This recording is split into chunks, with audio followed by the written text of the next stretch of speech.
Hello, my name is Simon Berney-Edwards, and today I'm speaking to EWI member Tom Magner about dealing with the media and communicating succinctly, a useful skill, I think, for any expert witness.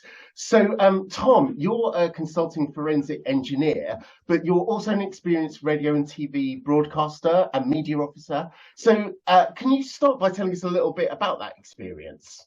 Yes, I mean, on the forensic side, I work on mechanical, electrical, and occasionally chemical investigations. And there, I'm applying engineering knowledge from my degree, academic knowledge, but also practical knowledge. And I've been doing that for about 40 years or so. And one of the main areas I work in at the moment is assisting the courts in travel cases on foreign standards to help them understand that if, say, someone slips over by the pool in Greece, it's the standards in Greece that apply. And that's where I'm assisting the court on that, obviously with my professional opinion about conformity or otherwise, subject to the court's, obviously, final adjudication. Mm. But some years ago, I started doing hospital radio at a suggestion of a friend of mine. Right. And then it became a case of, oh, we've got a vacancy on the news program. Do you fancy that? Now, at that point, there were two local journalists doing it. And what they were doing was taking what was in the paper and just reading it out, really. Mm-hmm. So I got given the job, and voluntary job, of course. And then I started thinking, well, hang on a minute. What if I go to press conferences? I'll go with the local papers. So that's what I started doing, and gradually I get more and more experience. And over 10 years of that, I did a lot of live broadcasting, sometimes with the audience right in front of me, an award in the hospital. And that really developed from there. And for ages, I thought, oh, let's not tell the legal world about my media work because they'll not trust me. But actually, quite the reverse has happened, particularly after, in interesting circumstances, not the villain of the piece, I became involved with BBC Watchdog programme in its former guise. And I started working with them, and then it led to working a bit on Crime Watch, a bit on That's Life. And so suddenly the two fields are developing, and I just really kept up those, the two. So, yeah. Yeah, sounds really interesting. So, I mean, I guess in terms of dealing with the media, it's probably one of those things that expert witnesses, well, hopefully don't have to do very often and not required to deal with the press. But, it can happen. But actually, one of the things that we talked about previously is the fact that those kind of skills are really relevant to expert witness practice more widely anyway. So, from your experience, what tips would you share with the members? I think there are five really, and you're right. Actually, the two are very, very similar. Working on a story on rogue traders, for example, you build a case. Mm. It's about evidence, which, of course, as expert witnesses, we're handling on a daily basis. So, I think the first thing that's very helpful, and this is helpful at first inquiry or cross-examination in the witness box, have your 1 minute CV in your head. Work on it. Get it down, write it down, keep writing it until you're satisfied with it. A minute. That's all you need to think about. And it's not many words you'll discover when you try it. The second one is practice doing the same thing with your subject expertise.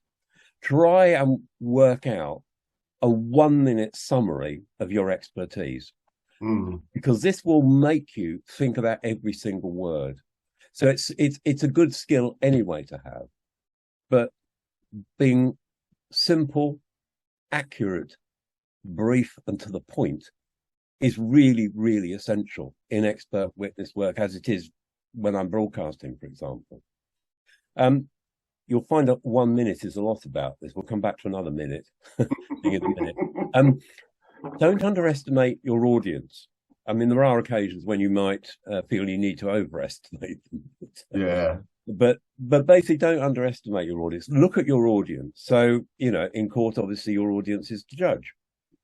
In a criminal trial, your audience is the jury. Now, you may approach saying different words to a judge as you might do to a jury, because obviously the judge has considerable experience, and therefore you can probably assume a lot more and be sometimes taken by pleasant surprise when you've got a case involving a yacht and they're actually, Mr. Magner, I'm a sailor.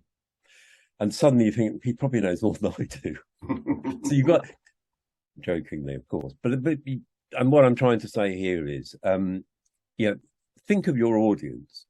And again, in evidence, again, you need to have that 1 minute idea in your head. What are the main points of the evidence?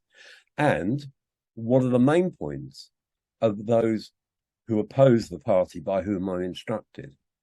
And in many respects, looking at that opposite argument is the next key tip, because it will help you see the reality of the evidence you've got to deal with, but through the lens of the other party. So that will help you with your Part 35 overriding duty to the court. It'll help you avoid being drawn into bias, being drawn into advocating an argument. So it's a good precaution. And so I suppose what's the final thing? The final thing is the politician's rule. And this probably brings everything together. What they do is they practice a sentence that says all they want to say. Now, you could try summarizing your evidence in a case in one sentence. I'm not saying it's going to be easy, but it does work. Because when you're being questioned, you can come back to, as they do, the sentence. You don't say, oh, this is the sentence I prepared, here it is again. But what you do is you've got all the key elements of what you're saying in one sentence. It's easy to remember. You've probably written it down loads of times in order to hone it into one sentence. And a lot of experts, I have this struggle myself sometimes. You feel like, well, it's too complicated a subject. No subject is too complicated. Yeah.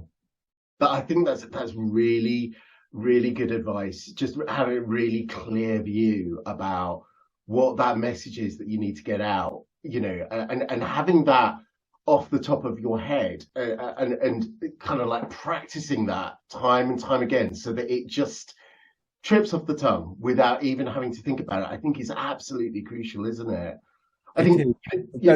It goes to credibility as well.